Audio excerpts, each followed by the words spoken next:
All right, good afternoon, everyone. Dr. Randall Gates, board certified chiropractic neurologist, also a chiropractic physician at Gates Brain Health. And today we're talking about concussions and eye movements.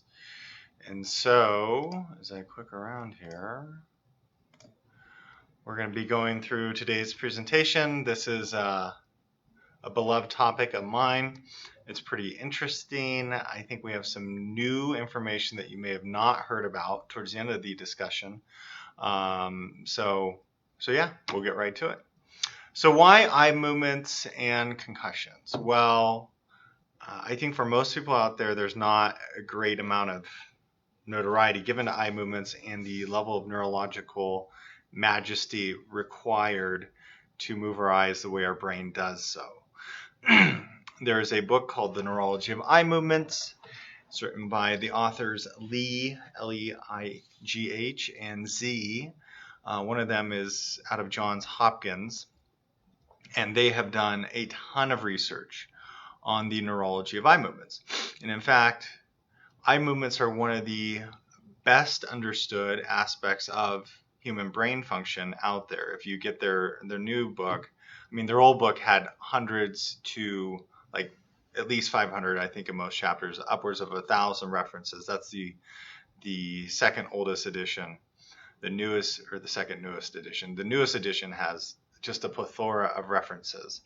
So it's pretty cool. And even in traditional neurology, you can have an idea of where someone had a stroke, for example, if they can't move their eyes one direction based on the side of weakness, localizing a brainstem lesion versus a frontal lobe lesion.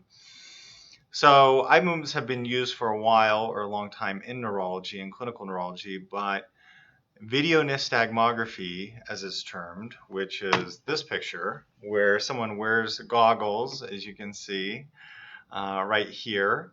They're wearing goggles and then they're watching the stripes go by. This is one example of an optokinetic test, one element of the videonystagmography examination.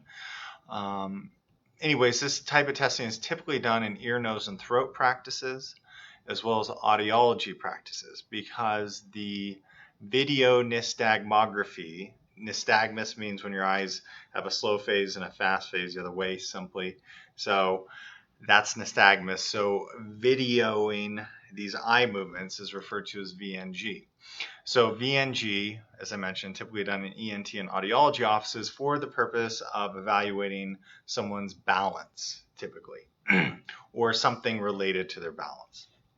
So if you have dizziness, if you've had vertigo, you may have had a VNG examination. But why would we do a VNG examination on concussed patients? Well, the eyes are kind of the window to the brain in many ways in terms of a functional assessment. And so authors going way back, I mean, I've seen articles back in 2010 looking at the effects of concussions on how the eyes move. And now this whole element of videonystagmography is gaining ground in the concussion world. The problem is that VNG equipment is not cheap, and so not everyone has access to VNG equipment. But with that being said, there are other ways to evaluate the eyes and to look at symptoms for those who have had concussions. So, moving on. This is the first article I'm going to present. This is by Dr. Ellis out of Canada. Dr. Ellis is a neurosurgeon. And this is from the journal Neurosurgery Pediatrics, 2017. He did another article in 2015, which I wasn't able to bring up here for you guys to see. But in this 2017 article, he basically says definitively that if you take a group of concussed patients and they're displaying symptoms of maybe balance problems or visual problems, or they're nauseous, and then you do a videonystagmography evaluation on them, that if they have one abnormal metric on the VNG evaluation, which simply includes eye movements like left and right and left, up and down, like looking quickly, following an object smoothly from side to side, that's another one. What you saw there on the screen, this is optokinetic testing, where there's a bunch of dots or balls that are moving past one basically it's a full visual surround type of motion. That's another one. You have head shaking, you have looking in the dark to see if the eyes are stable. These are all components of VNG evaluations, but he's basically saying that if you have one of these symptoms combined with an abnormal metric on the VNG evaluation, then that's a significant predictor for someone developing post-concussion syndrome. So again, I just highlighted a few elements. You can see his Department of Surgery and Pediatrics and Child Health, Section of Neurosurgery, University of Manitoba. He's on the Pan Am Concussion Program. He's a bigwig in the concussion world, so to speak. So here he's looking at 399 children, including 306 patients with acute sports-related concussion and 93 with post-concussion syndrome. His conclusion, these results provide confirmatory evidence that vestibulo-ocular dysfunction at initial consultation is associated with prolonged recovery and is an independent predictor for the development of post-concussion syndrome. Boom. So that's a really big deal. So basically, if you have vestibulo-ocular dysfunction at your initial consultation, that's associated with prolonged recovery and is a risk factor for post-concussion syndrome. In the concussion world, so many of you are told that you're normal. And that's the whole impetus for me doing these videos, because so many of you are not normal. Just because you have a standard CT scan or MRI of the brain that's normal doesn't mean you're normal.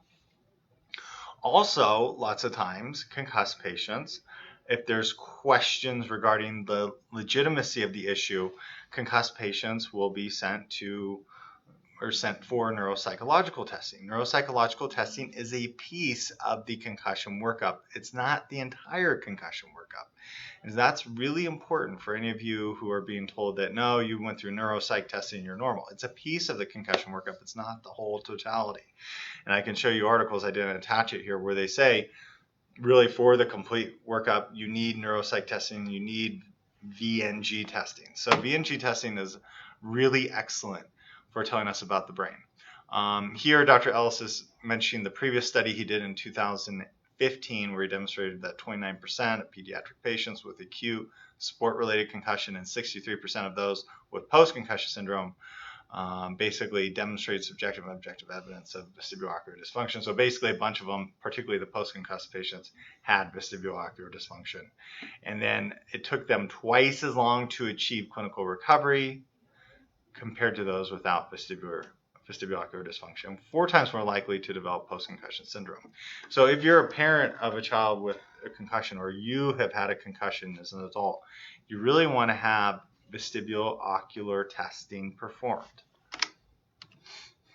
Okay, so this is another article by Dr. Ellis, and it's basically the physiological approach and assessment and rehab of acute concussion in collegiate and professional athletes. I like this diagram. I talked about this in a previous concussion talk I did, I think like in March or April. But here he talks about how in terms of rehabbing, we also need to do vestibular rehab for concussion patients. What is that? Basically, it's eye movement retraining. It's what we do in functional neurology. Functional neurologists have a little bit of a different twist for vestibulo-ocular rehab. There are overlapping features, but there's a different twist. And so he says this is a critical aspect of the rehab for a concussed patient.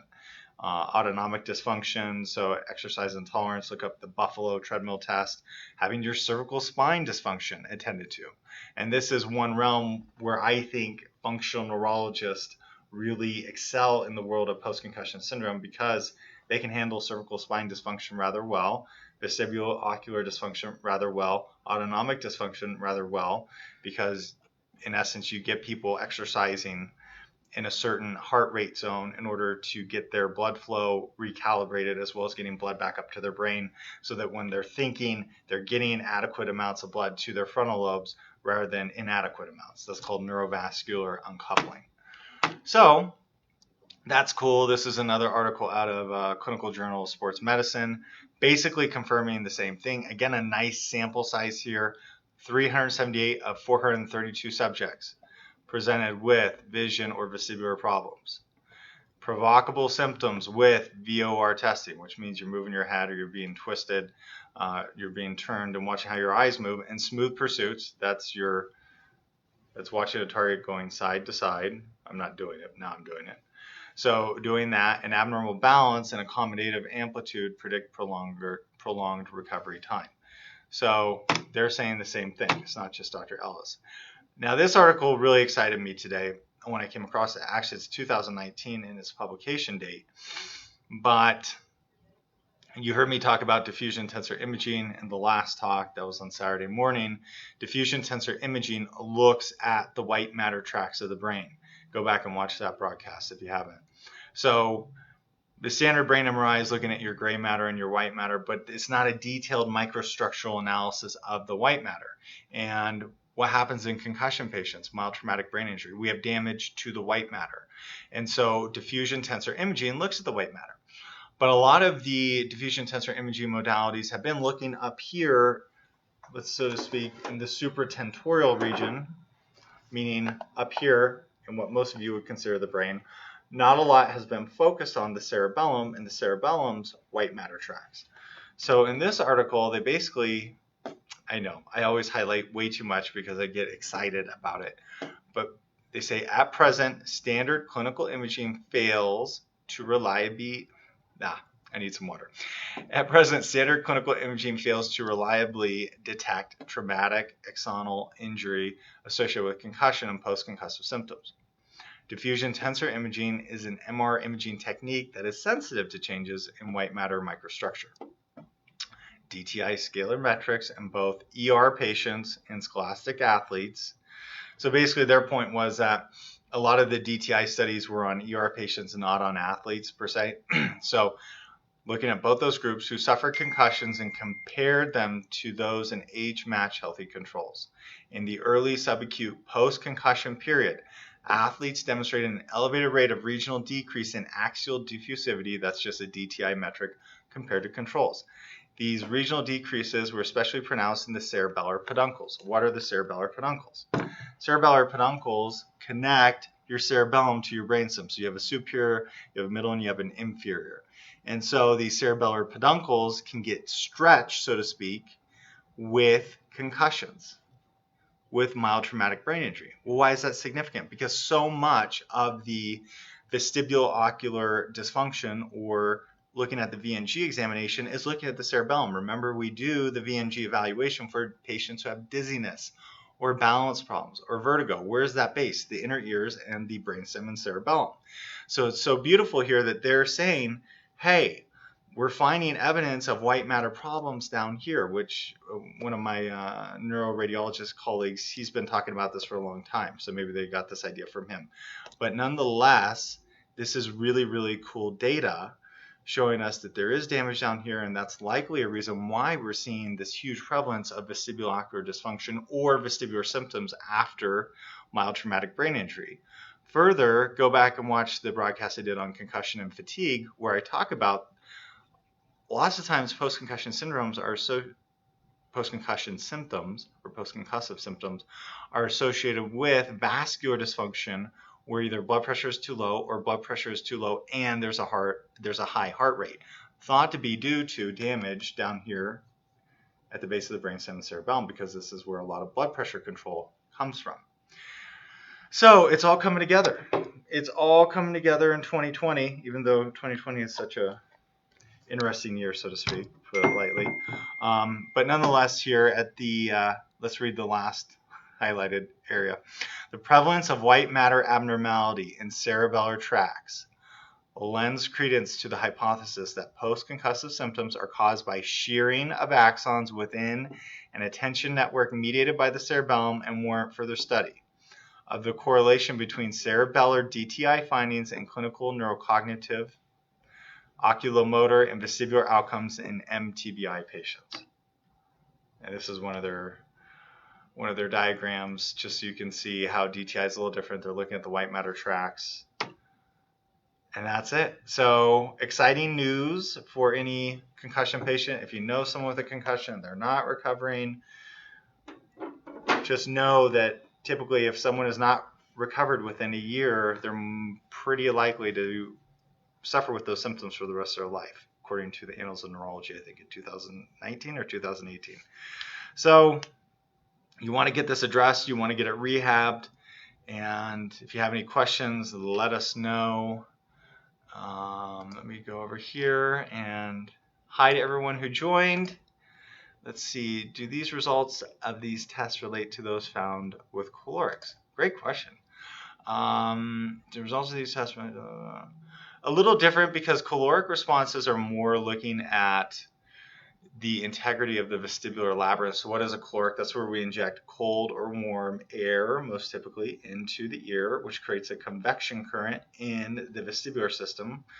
And when fluid starts moving in the vestibular system, remember the 3 canals, when that happens, then we get activation of that vestibular system.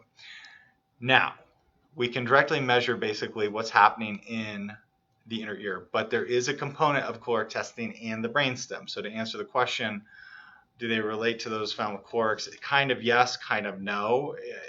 You have to take the full caloric evaluation and put it together with the rest of the VNG evaluation to know for sure. But yes and no. So that's a great question. Vestibular testing. I love it. Okay, cool. So we'll post this to YouTube, and any other questions, send them to us. Have a lovely Wednesday, everyone, and be safe. And we'll be talking to you soon, and hopefully we'll have a video on just like a Q&A coming up soon as well. All right, have a lovely day, and we'll talk to you later.